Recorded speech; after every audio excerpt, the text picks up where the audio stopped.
That's the greatest thing that's ever happened to her. And she's been a mother for a little bit longer than Emily. And it's one of those things that we recognize that having other mothers around us, or having mothers who have been there and done that and been through some of those things, it's really nice to be able to hear from them on how they did what they did, or at least how they felt when they went through it. So today's message, we're going to be talking about 5 different mothers, biblically, that kind of represent 5 different facets of life that we have experienced and went through, and things that we can learn from them. Just like we had our mothers up front here, there's some things that I know if we were to ask every one of them to go down the line and tell us something amazing that's taking place, we'd be able to learn a lot of great things from them. But whenever we look at biblical mothers, we have to acknowledge that these are mothers that have been part of the Bible because God chose them to be part of the Bible, and they obviously are all representing something in life that we can learn from. The title of my message this morning is Lasting Biblical Motherhood. And the reason I have titled it Lasting Biblical Motherhood is because every one of the mothers we're going to be talking about here today have done something within their motherly realms or their motherly duties in every facet that we're going to be talking about that's been lasting and long enough that it's something we can all see, use as examples, and hopefully lead us to be better for what we're doing. So today we're going to be talking about lasting biblical motherhood. As Christians, we especially have to pay attention to the mothering role models that are found in the Bible. After all, these mothers' lives are chronicled in God's Word and have been put in there from the Holy Spirit because it's been put on someone's heart to be put to their hand, to be put to the pen, and then touched the paper. So it's one of those things we have to recognize very much so. And there's 5 mothers I'm touching on today. There are multiple mothers throughout the Bible that are expressed. I'm just touching on these 5 for specific reasons. And hopefully it all kind of comes to an understanding at the end. So biblical descriptions often describe the good, the bad, and the ugly of all the lives of people that they're talking about. It's recorded for all of humanity throughout the Bible to read, and most of us would kind of shudder to consider some of our hidden inward thoughts if they were to be expressed outwardly in a book that's been the #1 seller for years upon years that everyone and their brother can get a hold of and read. It would be very, almost somewhat terrifying for someone to be writing a book about us where everyone got to read the good, the bad, and the ugly about us. But the mothers we're speaking about today, there are a lot of those things about them. So I'm hoping we can express as much as we can throughout this in the time that we have here today. I only have about 422 pages to go through, so we'll be doing that. I do have a lot of section of scripture that I'm touching on. I know some of you try to turn with me. I have a lot going through, so I'll be jumping a lot. I do recommend, if you want to, write them down and go back to them later and take a look at them there. So let's take a look at these 5 biblical mothers that we have chosen here this morning.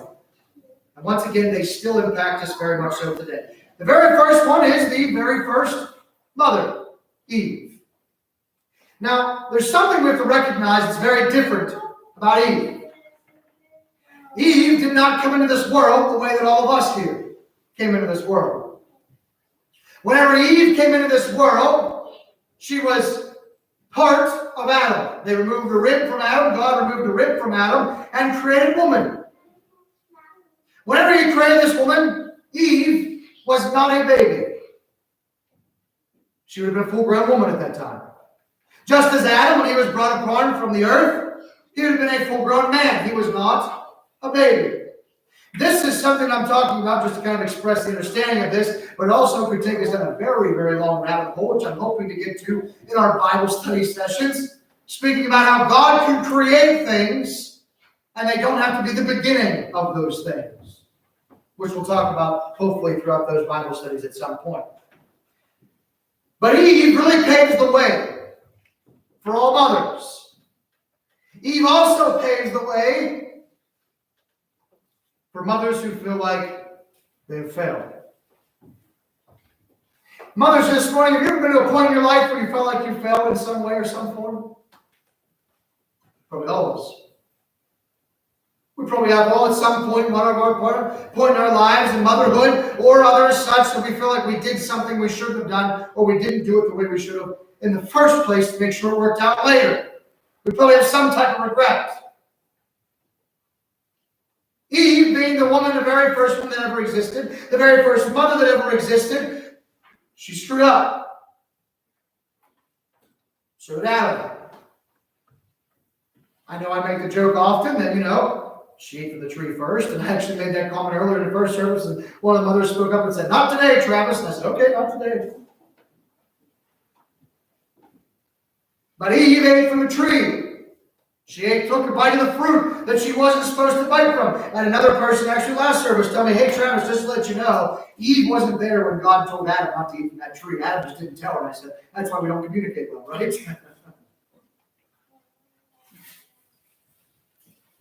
But Eve is a woman to be recognized. When most of us think of her at first, we may feel disappointment. How could she have done that? How could she have been the one to take the bite from the tree? How could she have failed? But as the first mother ever, Eve had no earthly mother before her to guide her. This is where we have to start recognizing the amazingness of Eve.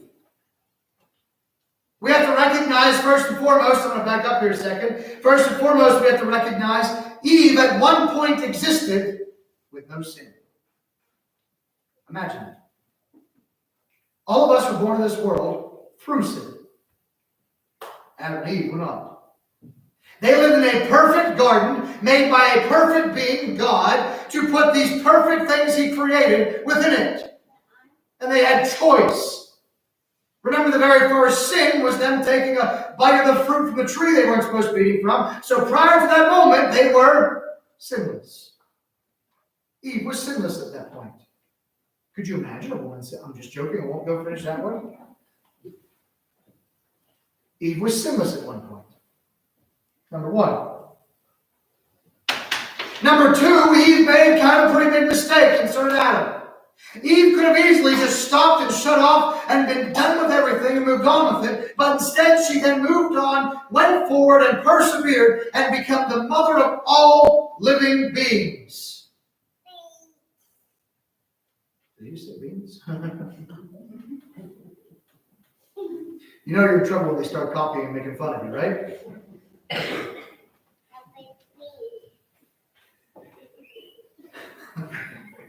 I can't now, I'm done. Have a good day, guys. It's nice talking to you. Oh, boy. But what we have to recognize, Eve was sinless at one point. After she made a pretty big mistake, along with Adam, she still moved forward and became everyone here's great, great, great times a billion's grandmother. Every one of us are related to Eve because she chose to go forward and not just stop. That's the second thing.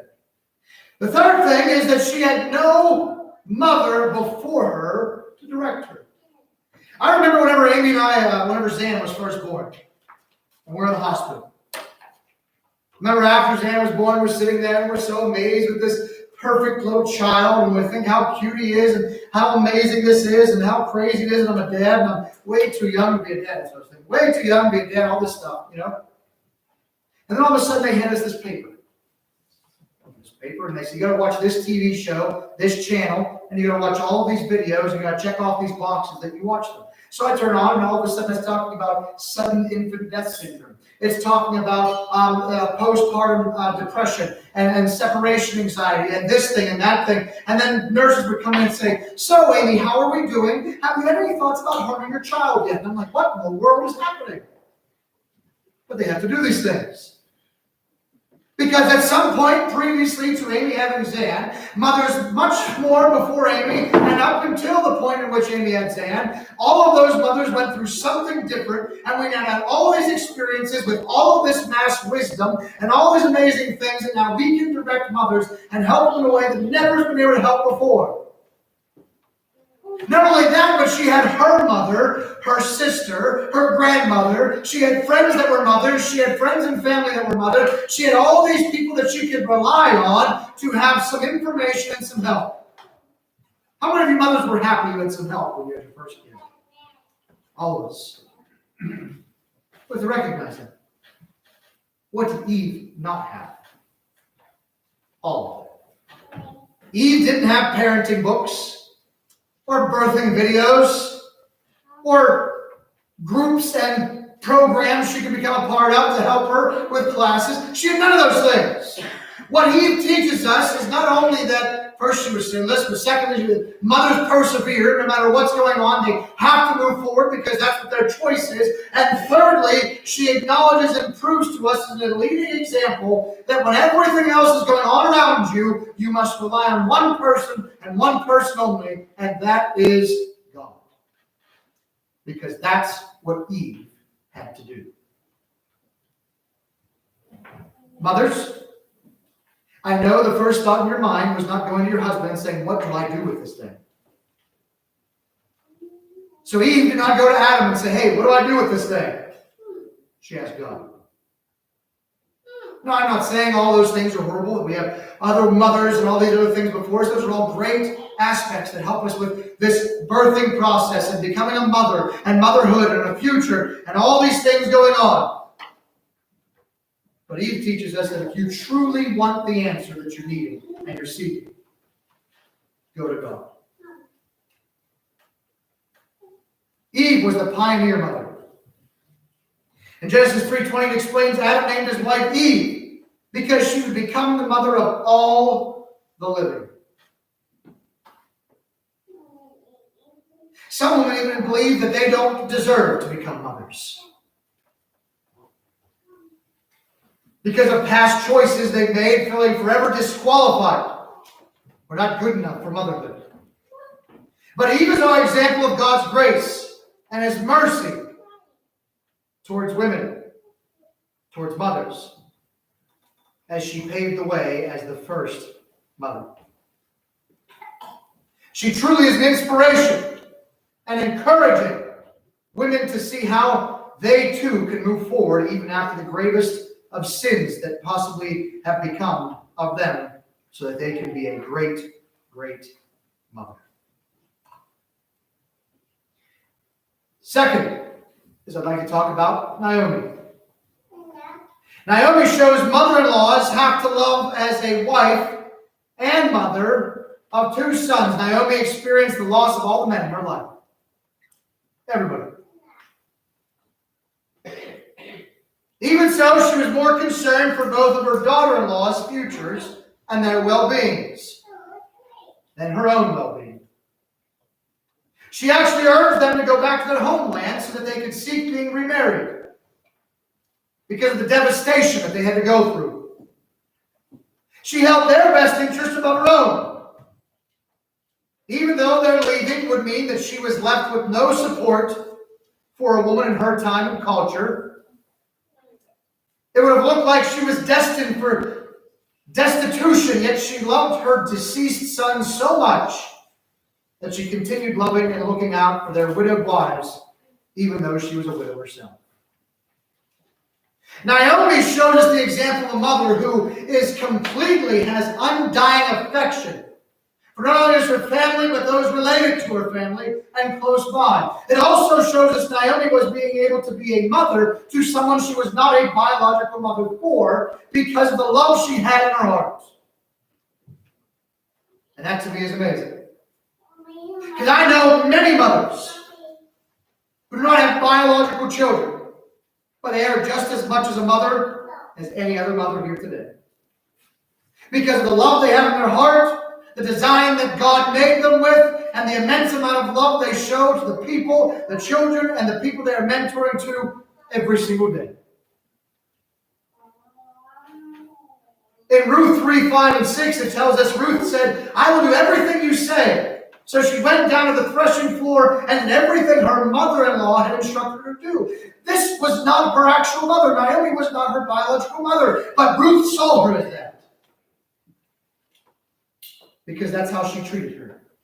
And Ruth 4:13 describes how Naomi's counsel reaped good results for both of them. So Boaz took Ruth and she became his wife, and then they were able to have a child together. They had a son. As a gracious, loving mother-in-law, despite her immense sorrow, Naomi modeled for all mother-in-laws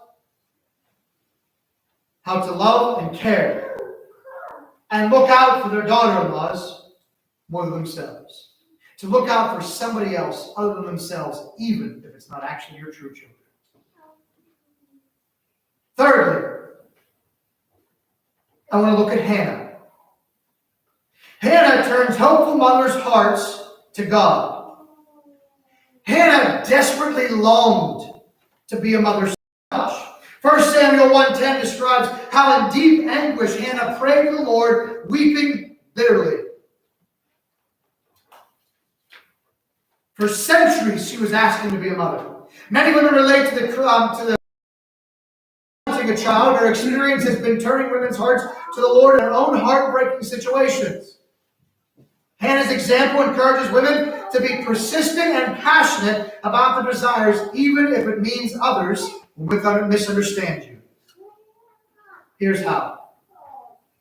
In 1 Samuel 1:12-14, it tells us that she kept on praying to the Lord. Eli observed her mouth. Hannah was praying in her heart, and her lips were moving, but her voice was not heard. Eli thought she was drunk. Now, I'm hoping that you guys here have not misunderstood the point where they think you're drunk walking around, so we've got another conversation. But how many of you mothers have done something in your life, and everyone around you, and your family included, misunderstood what you were doing? They just didn't get it. They didn't understand why you were doing what you were doing. Hannah here was praying to God so aggressively and so abruptly and so consistently and so persistently that Eli would witness her and watch her, and she'd be on her knees praying, and her mouth would be moving, but nothing would be coming out. I'm glad no one watches me read. They would think I was drunk or something, apparently. 1 Samuel 1:15-16, not so, my Lord, Hannah replied. I am a woman who is deeply troubled. I have not been drinking wine. I was pouring out my soul to the Lord. Do not take your servant for a wicked woman. I have been praying here out of my great anguish and grief. How many of you mothers have done something in your life and you know for a fact it was the best of somebody else around you, or it was something that you were going through, and then you had to explain yourself? Probably every one of you. Why did you do it that way? What did you do here? Well, here's why. Here's what was taking place. Hannah's quest for motherhood continues to inspire women today to seek God because they understand and hear them. Fourthly, this is one of my favorites. Elizabeth teaches mothers to be friends with other biblical mothers. When Mary needed a place of peace and refuge, who did she turn to? Elizabeth. Elizabeth, who was loving, caring, and in essence cheering her on. In this day and age, word traveled very fast because it's the only way news happened. So whenever everyone would have been walking around and recognizing that Mary was pregnant, before she was married to Joseph, before she knew a man, which they didn't understand, before all these things were taking place, everyone would have been walking around and rumor here, whisper there, this conversation here, this conversation. I bet you any money Elizabeth knew before Mary got there that Mary was pregnant. I know the conversation happened with the angel, but I'm saying outside of that. Outside of all those things that took place, I know for a fact Elizabeth heard the gossip about Mary. Could you imagine Mary? Oh, Mary, did you see Mary? She's not even married to Joseph. Whose is it? I wonder what's going on. Everyone had been saying everything, going crazy about it. But then here was Elizabeth, who in spite of hearing all these rumors and all these things and all this gossip, whenever she showed up, did she turn her away? No. And in this day and age, they could have easily turned her away. They could have completely said, no, we don't want you to have anything to do here. We've heard what's going on. But instead, they accepted Mary with open arms.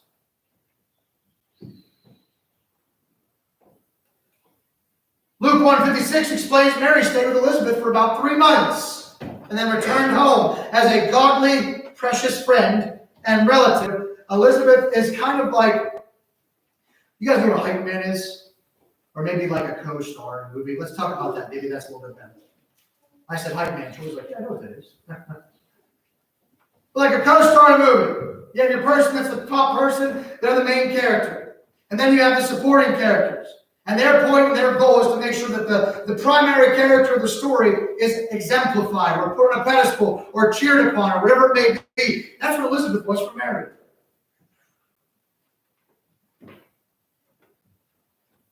Mary helps mothers receive the disruption. Oh, I'm sorry, I jumped ahead. I'm ahead of my notes. Let me back up here for a second. Elizabeth has been teaching mothers throughout history to rejoice and celebrate and encourage other mothers. Do you remember what happened with Elizabeth whenever Mary showed up? Luke 1, 44 to 45. We read Elizabeth's encouraging words to Mary. As soon as the sound of her greeting reached my ears, the baby in my womb leaped. Do we know who that baby was? John the Baptist. He recognized the presence of Christ and was jumping up in the air because Mary showed up. And Elizabeth was ecstatic about it. Not disrupted, not angry. She was happy. But what it reminded me of is this relationship. As soon as I was reading down through it, kind of getting a message put together, it reminded me of my, she's going to kill me, but it reminded me of my relationship my wife has with her sister. Because no matter what would have been happening, my wife and her sister could not have been separated when Roseanne was being born. And just to let you know how determined my sister-in-law was to make sure she wasn't separated, my oldest son, Zan, our first child, was born on March 18th, 2020. What was happening on March 18th in 2020? The world was shutting down. COVID was here. And this wasn't just like the COVID towards the end where like some people wore their masks, some people didn't, and people were walking in. It was the beginning. It was like the world is ending tomorrow. You need 15 masks, a face shield, and a bubble if you're going to be showing up anywhere, right? That's where we were at with everything at that point. But with all that taking place, somehow, and I have no clue, I never even got a chance to sit and ask her, somehow my sister-in-law Jackie wound up in our room while Amy was giving birth to Zan, and she was there for the entire birth and then the next 2 days. And they weren't letting anyone into that hospital. There was not a single person allowed to come into the hospital when we were in there because it was COVID. Everything was crazy. I don't know if Jackie walked into the hospital and said, look, a bird, and then went running. I have no idea how it happened. But somehow, some way, she said, I'm going to be there for my sister. I'm a mother, and I'm going to be there for another mother. No matter what. That's what Elizabeth's mentality was with Mary. No matter what. I've heard all the rumors, but no matter what, she's here. And I'm rejoicing that she's here. I was so happy Jackie was there that day because I had no idea what in the world was going on. But Jackie was there every step of the way. She was standing by the bed when Amy was giving birth. She was able to hold Zan and give Amy a break, and I was able to take a nap. She was able to take a nap because I was so tired from all the work I was doing. But it was one of those things you recognize. That connection, that relationship. That's what I thought about whenever I read about Elizabeth and Mary. A godly mother helping another godly mother. That's what the Bible tells us to do. To help one another. It also makes sure that it tells us that because as mothers of God and mothers of the children of God, that's what you're told to do, is you're supposed to be great mothers through God and His presence. As those people, you are not supposed to be competitive with each other. Oh, Travis, I'm not competitive with other mothers. Oh, you're not? Let's have a conversation here real quick. I'm going to say some things, and I want you to recognize these if you can. Maybe you've heard them before. Can you believe that baby? She doesn't have socks on his feet. You ever hear that before? How could you take him anywhere without socks? My goodness. Can you believe you're letting him scream like that? My baby would never scream like that. Can you believe he said that to her? My baby would never say that to me. My baby's the most perfect baby that's ever existed. Listen, no mother can say that except for my mother. I'm the greatest baby that's ever existed. But no one can say that. That's competitive motherhood. My kids better because I raised them this way. My kid's better because they wore socks. My kid's better because their clothes match. Folks, if I walk out of the house and our kids don't match, you know who dressed them. This guy. But in any of those situations, as mothers, you can't be having that fight. You can't, because you are mothers that are God, that are children of God. You are godly or trying to be biblical mothers. That's what you're doing here. That's one of the most amazing things. You have that relationship, but you have that support. All those mothers that stood up for this morning. And Lee, the youngest mother that stood up for this morning. It was pretty cool to stand next to all those much wiser, not older, much wiser mothers, right? That's what that's about. That's what God's speaking about. That's the story of Elizabeth and Mary. When Mary had no support, Elizabeth was there. Another godly mother helping out a godly mother. Finally, the fifth mother I want to talk about here in closing is Mary. Mary helps mothers receive the disruption of motherhood. Did you hear that? Mary lets mothers, in today's understanding, in today's society, receive the disruption of motherhood. Does motherhood disrupt your life a little bit? No? No one does think, no one thinks that? Oh, everybody thinks that. In today's culture, many women believe motherhood's timing and situation are theirs and theirs alone to make. How many times have you heard women say, I've had many women my age that I've sat down and had conversations with, say, I'm not going to have a child because I want my career to be better. I'm not going to have a child because I'm worried about this better. I want to travel. I want to do that. That's fine. That's completely their choice. And I don't care about that. What I do care about is them trying to use that as the excuse. It's not. Just because you're saying that doesn't make it your timing. It's still God's timing. That's what we have to understand. That's what Mary shows us, is that when you have a child in any way or any shape or form, whether it's biological, adoptive, whether it's a stepchild, whether it's mentorship, whatever it is, whenever a child steps into your life and you are a mother to that child, that is God's timing. I had another tell me one time, I was sitting down talking and I was getting married. I'm like, so are kids in the picture? You know, I always ask that question. Is the thought process, all these different things? And then she was like, oh no. She goes, I'm not ready for a child yet. And I said, ready? Who said you're going to be ready? If someone had told me that I was going to be, I still remember when Rita told me she was pregnant. I don't think I passed out. At least I don't remember that. I remember being slightly terrified and excited at the same exact time. And then right before Zane was born, I was like, I got this. This is going to be so cool. I'm so pumped and excited. I told this girl the story. And I said, but nothing would have prepared me for whenever that small baby Zan was on our changing table at 3 o'clock in the morning, and he pooped 20 feet into our living room. And you guys are like, that's an exaggeration. No, it was 20 feet. And I don't even know how it was possible. We had to clean the walls, the ceiling, the floor, and I looked at him and he had this smile of relief on his face. And this was like his fourth one. And you know how those first ones are. They're not fun. After I told this girl that story, I'm pretty sure she didn't want kids for another 10 years. But nothing prepares you for that. Mothers, you can acknowledge that. Nothing prepares you fully for motherhood. It doesn't matter what videos you watch, what classes you attend, what books you read. Nothing prepares you for it. That's what Mary shows us.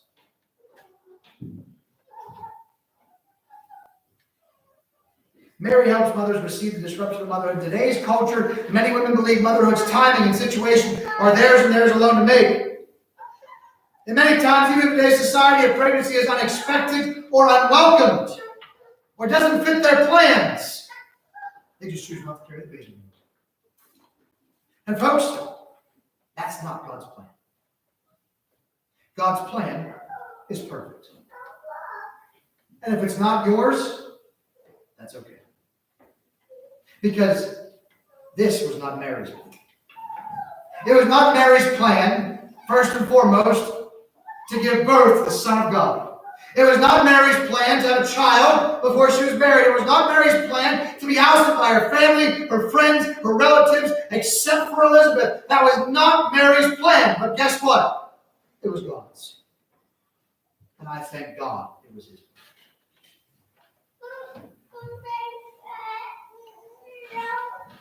Acts 17:25 explains how God himself gives everyone life and breath, not us. Psalm 139:19 explains, "For you created my inmost being. You knit me together in my mother's womb." Mary was caught off guard. When she heard of the coming pregnancy, Luke 1:34 describes her surprise at God's plan. She says, "How will this be?" Mary asked the angel, "since I am a virgin." After she asked that, the answer was given. And what was her response? Okay. That was it. Okay. That's all the further it was. Jesus was not Mary's plan before he was conceived. But his birth was in God's plan before the foundations of the world were established. Isn't that amazing? Jesus was not Mary's plan. But Jesus was God's plan before the fabrics of the world were put together. In 1 Peter 1:20 explains he was chosen before the creation of the world, but was revealed in these last times for your sake. Folks, it doesn't matter how a child comes into your life. Biologically, adoptive, stepchildren, mentorships to children, whatever aspect it may be, it is God's timing and it is perfect. Mary chose to trust God's plan over her own. If she didn't understand the timing, the circumstances, that her receptiveness to unexpected motherhood has most likely helped to inspire many women throughout the centuries to be receptive to those unplanned events that come along with any type of motherhood. Mary graciously submitted to God's timing and will, despite the disruption and the impact it would bring on her life, she simply looked up at God and said, okay. Mothers, I know there's a lot of things that don't go your way. Quick side story here to finish with. So first off, Amy's sister, Jackie, got into the hospital. I have no idea how. I told you, like, you'd have like 15 masks on, a face shield, and a bubble. She showed up in that room and she didn't have a mask on. She must have been telling somebody the business. I don't know what's going on. She just said, I'm getting in there. I got to be there for my kid, for my sister, for my soon-to-be nephew and niece. We didn't know. We didn't find out. That was terrifying. Just let you know that. But on the way home, I felt so bad about this. Amy had gestational diabetes with Zan. It was pretty bad with Zan. It was there for Thurston, but it was pretty bad for Zan. She couldn't eat like anything. And mothers who have given birth, you know you crave some things. Some things you probably didn't think you'd like. Some things you can't smell. Hers was diesel fuel. You can find a diesel truck, she about puked. I had to afford to get past those things. But we're on our way home, and she's like, Travis, this kid, the only thing I want is a hamburger. She couldn't eat it. The only thing I want is a hamburger. And I'm like, all right, I'm a big tough man. I'm going to be the father of this child. I'm your husband. I'll get you a hamburger. We'll find it as quick as we can. Boom, we pull into McDonald's. Closed. Wendy's. Closed. Arby's. Closed. Random diner in the middle of the street that I'm not sure we should have been stopped at. I'm pretty sure there's 15 people sitting outside in a tent. Closed. It was COVID. I was 2 seconds from trying to find a cow and start making a butcher that way. I don't know what's going on. Biblical motherhood. It's not always expected. It is always perfect. Mothers, thank you. Thank you for everything that you do. Thank you in every facet of everything that you do with us, because I know for a fact I have a biological mother that I love very dearly.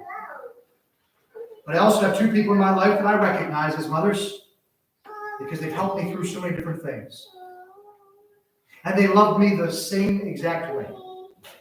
And folks, the love that a mother has for their children, in whatever way their children are, is a glimpse into the eyes of the love that God has for each and every one of us. And that is something we should be thankful for. Let us close with prayer. Dear Heavenly Father, I thank you for given us and the guidance that you've shown us. And we ask as we continue to go, that you guide and protect each and every one of us. I ask you to bless these mothers, guide these mothers, and protect them as much as you can, and allow them to recognize that you are in control of each and every situation. We ask this all in Jesus' most precious name. Amen. Find a mother close by to give her a hug and tell her you love her.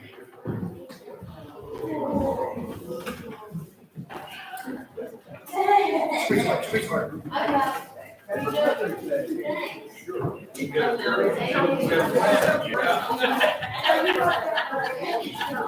Yeah.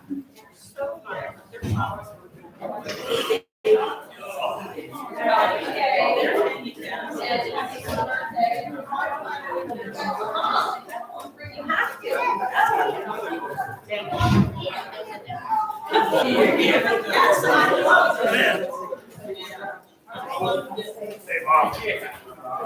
How you doing? Oh,